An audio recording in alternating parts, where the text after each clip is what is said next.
balik Malaysia, travel lagi to Myanmar, and then COVID, tak tahu apa lah, datang studio pun tak boleh. So start Google online, go to Canadian sculptures, Scandinavian sculptures, Maori sculptures, kan, sculptures, African sculptures, kan. And I was surprised, dekat New Zealand ada traditional sculpture school yang orang Maori ajar, kan. Dekat British Columbia pun ada orang Indian ni yang ajar, dia panggil Pacific Northwest sculpture yang macam Maori sikit, kan, orang Indian top temple. I mean, people inherit and treasure their craft tau. Dan dia ajar, ada proper school. Bukan pondok-pondok je, bukan workshop seminggu dah. Proper semester, you have to register, with the government. And kat Jerman pula ada, I saw, ada proper wood sculpture school. You datang dengan pahatnya, kayu dia bagi, belajar buat model, basic buat features, kan. Belajar buat plane, tengok model ukur. I mean, kita tak pernah jumpa benda ni. Kan? We thought sculpture is something you do when you cannot paint. Or you just something that you do because you dah pernah buat kat Ulu Keris ke, pernah buat Kerawang ni, you do some small sculpture. No, sculpture has to be something prime, kan? Something grand. Yang grand, kan? Yang in the mainstream, kan? So I start to learn online lah, of course, masa tu COVID. But kita order kayu, cari kat dia puncak alam tu kayu, dia kata, Ji ada Ji, ni kayu ni, luar pagar ni, kayu tembusu, boleh lah. Aina tembusu ni buat pagar je dulu, kan, kampung-kampung. So ada small chainsaw we buat in Dungun, kan. Tak masuk pun tembusu tu. Tanya Tunku Sabri, orang tak buat. Orang tak buat lah. Sculpture tu buat pagar je. Nanti dia terbelah, merkah. Oh ya ke? Biar tu. And then pusing Nazri cari rain tree. Tengok rain tree banyak buat slab, kan. Rain tree tengok. Sebelum dia buat slab, kata, you cut into 4 piece, 4 chunks, I nak. So kita sculpt. Tapi rain tree masalahnya dia selalu cabang, kan. So dia rot in the center. Sebab tu buat slab. I never know about kayu. Tak ada, walaupun kita orang Kelantan, kita ada ukiran, kan. Couldn't bother nak belajar, tak tahu kayu, macam mana nak potong kayu, nak kerak kayu. You believe me, it took me 2 years to learn to cut the straight line, nak potong tu, so that the log can stand up, kan. Sebab akan sengit, akan jadi curvature, akan jadi concave, convex. Nak potong straight, you need a lot of strength. Kalau tak perut, kan, maintain tu, kan. Sedang alhamdulillah after 3 years, kan. So it's a big challenge. Satu, kayu tak tahu kayu apa. Dan tu nak pakai apa? I pergi hardware cari, you nak mesin-mesin, you pergi kepung sana. Pergi kepung banyak, hardware kepung banyak, kayu. You mau apa? Saya mau korek-korek lah. Itu korek kecil-kecil, Dremel kan? Kecil sangat Dremel kan, yang macam hand tu. Baca online, barulah kan, order some part, order gergaji, order chainsaw, ada carving chainsaw. Memang setengah-setengah chainsaw ni, factory ni di Canada, dia memang buat blade tu for wood carving. So I buy chainsaw sini, beli lantai, beli carving bar pada sana, order macam-macam, kan. Belajar, tanya, then start to learn. And some company in Korea, they create part, they just create instrument just for wood sculptors only. They create only food, bukan untuk carpentry. And you source this all around the all world? Around, yeah. All in just online. Just because you want to express in wood. In wood. Yeah. So now I'm very comfortable. I'm very comfortable with wood. I'm very comfortable with my tools. I know what to do. If I look any mark, I know how to create that marks. Yeah. Dulu first and foremost masa kita buat tu, nak kerat, nak buat triangle tu pun, the line cannot meet. Dia berselisih, kerat, putus kayu. Now alhamdulillah, we know that how to do it. Easy. And nobody just sendiri je.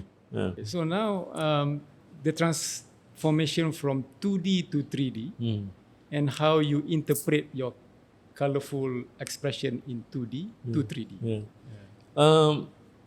It's a struggle juga for me sebab masa mula-mula kita buat sculpture ni, kita still dikongkong fikiran kita, our creative process, our creative idea, creative process ni, cara kita berfikir ni, macam mana nak decorate the surface of the wood, kan, macam nak deform the kayu. But I need to create a good surface, a painting-like surface. Then I realized, no, this is totally wrong. Because what I'm trying to do now is try to transfer my painting onto a new surface. It's basically still a painting. It's not a sculpture. It's still basically a painting, but in a 3D form.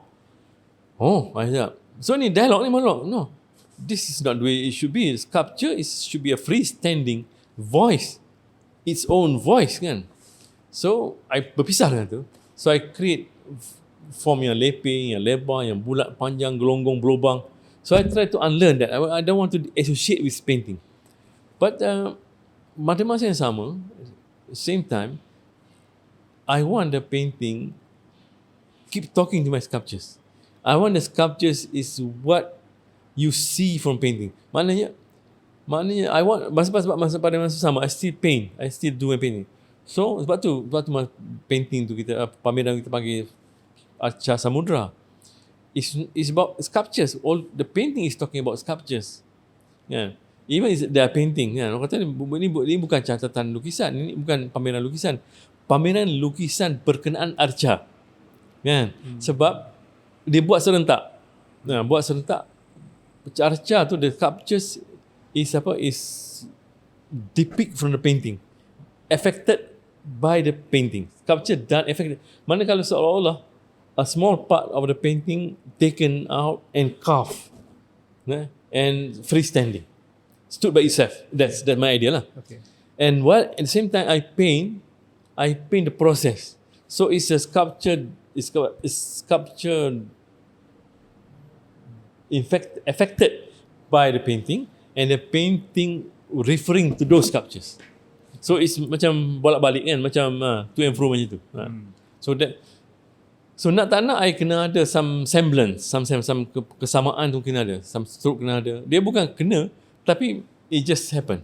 Saya rasa what you just explained is actually good guidance for maybe students or maybe people who tries to understand art. But there's no platform for this, right, in Malaysia. So when you create this, as you told me, you are trying to create a sculpture culture, you were saying, right? And kalau people can understand your approach, it will trigger in themselves to start their own. And we then understand and explore this medium and this form of expression better kan. It will be interesting kalau macam orang Damit do sculptures. Or even Jai, or even siapa lah. Kan? Even orang yang tak pernah buat sculptures, siapa dia? Arab, Anissa. Kan, next door kan. Kalau dia boleh, it will be interesting how they will come out. Kan? You can mungkin kita boleh buat mungkin kebaya, mungkin batik. No, you can. Why is that important? Why is that important to you? We can understand. But why is it important to the viewer? Satu visual awareness. Kita nak orang tahu this is our heritage, our warisan. Satu lagi kita nak ada virtual richness. Kita bukan ada painting saja. Kita ada macam-macam. Man, we can do macam-macam kan. Picasso dia mati pun dia ada 700 sculpture. Being an artist, being a painter, dia mati tu. Malah you can see how versatile, how prolific he was kan. Kalau meninggal 700 sculpture, bila masa dia buat? Maksudnya he's a very focused man. Kan? Very focused, driven man. Jadi dan kita boleh enrich our culture macam tu. So sama juga kalau I'll be a memang dah ada sculptor sebelum ni, Mak Anwar ada, semua dah ada tapi with all due respect, I tak rasa dia orang ni boleh trigger something. I think this Arca Samudra ni sikit sebanyak is becoming top of the town. People tengok, wah, macam kat overseas lah, macam kat MoMA lah, macam kat situ lah. That one point. Satu for your eyes, I want to push something inside that you want to create something. And to see that, to prove my point yesterday, I went to Perak. I went to Seri Iskandar. Just to see kawan kita lah, si Daud Rahim tu buat sculpture pensil kan. Aku kata, abang Haji, memang saya tak boleh tidur lah tengok abang you work lah macam mana. dia membebel kan, kata if that can have effect on the fellow sculptors macam tu, I hope kan for other artists juga macam tu. Mana dia boleh trigger untuk berkarya. That's why I'm hoping. Monetary return, sales, I'm not sure. Ada 1-2 yang besar jual, yang kecil-kecil tu ada. But I'm not for that at this time. And kalau my wife tanya how, I mean kalau kita buat kerja 3 tahun and you give up, that's withdrawal culture kan. Tak boleh. We are not from that. We are hard working people. Kita 3 tahun kita buat. Kita berapa tahun kita buat painting, 20 tahun. And what is 3 years? We need another 3 years. Sepah lagi lah nanti So ni kan. artist ni something that I've always wanted to ask lah. Artistic career kan. Financial reward dia worth it ke? Or is that not part of the equation? Okay. Kalau tanya Mak Saleh, dia kata money is not everything. It's the only thing. It's the only thing. No. Masa kita buat dulu, masa kita muda-muda, kita feel down dah. Bayang tak, astagfirullah. Dia memang tak bersyukur lah. Kita used to do a solo. Average, every year, solo tu 150-200k lah kan, kita dapat take home kan. Time come, bila Soros datang, semua panik kan. Solo masa tu, 70k dapat. We still buat one check or two check, 35 dapat. Lepas tu tahun berikutnya, we do show dapat partial payment, 20k, 30k. Macam rasa lemah sangat. But it's big money. Tapi kita dah biasa dapat banyak kan. Kita dan bila tak jual, bila tak sold out, kita rasa it's not a good painting, it's not a good show. I didn't do good. I just not. Kita marah, you're not selling enough, you're not selling too much, you're not pushing very hard enough kan. Macam-macam kita blame kan. Naturally lah. People are not coming, people dah habis duit lah, raya Cina lah, macam-macam kita blame. Except ourselves. Juga raya Cina kita beli raya cuci sekolah kan, beli kereta. Kau beli kereta kan, rumah kau ni besar kan. Rumah kau ni besar, kau letak poster. Kau ni macam pakai Unggaru Armani, Zelda, tapi pakai kasut Fung Kiong. Macam-macam kita maki dia kan. Tapi we are not blaming ourselves. Yang salahnya kita. Rupa-rupanya, baru je sedar. Recently, it's not. Sembang Datuk Azman kan. Very prominent kali.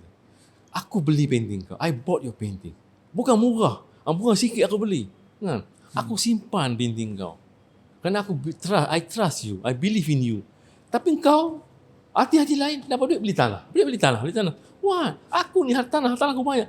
Aku beli painting. Kerana painting kau ni, lagi mahal daripada tanah aku tu. When you die, anak-anak kau mau isi harta lebih besar daripada aku. Tak terfikir betul. Iya kan? Aku beli ni bukan kerana aku believe in you. And kau ni, kejap buat macam tu, kejap jual murah, kejap kau lelong. Kau ni apa?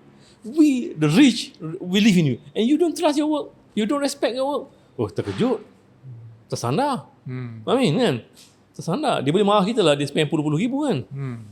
Dia kata, don't worry about not selling. Eventually, it will sell.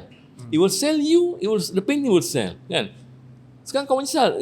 Kau menyesal tak sekarang work kau tak, yang kau jual dulu sekarang? Menyesal tu. Menyesal kau tak ada, tak simpan kan? Anak kau tak tengok. Menyesal. Berarti artis muda sekarang macam tu, kalau dia tak jual, syukur ini boleh simpan untuk pamer, untuk anak, untuk diri saya kan. We never thought, nobody taught us. ITM langsung tak ajar lah. Art collector, art dealer masa tu pun nak jual je kan. The more you jual, the more money. Kita pun jual. Diskaun boleh lah. Kasih angkat 6 lah. Whatever. Kan? Kita rasa that's a good, angkat 6 lah. Kita yang that's a good thing. Dan kita tak ada apa-apa. Dan bila orang put on auction, bila kita pergi orang collector, ya Allah, I remember doing this. I remember struggling at that night, trying to finish this work. Kan? Dan kita tak collect benda tu. Kan? So jawab your question. Financial return is good. We always need that. Kan? The financial rewards. But at the same time, be careful. Kan? You need something for yourself. You need a legacy. Kan? Sekarang carilah mana-mana lama-lama kau koyak tu, repair balik, hantar restoration, frame balik, dah menyesal, dah tak ada lagi dah. Kan?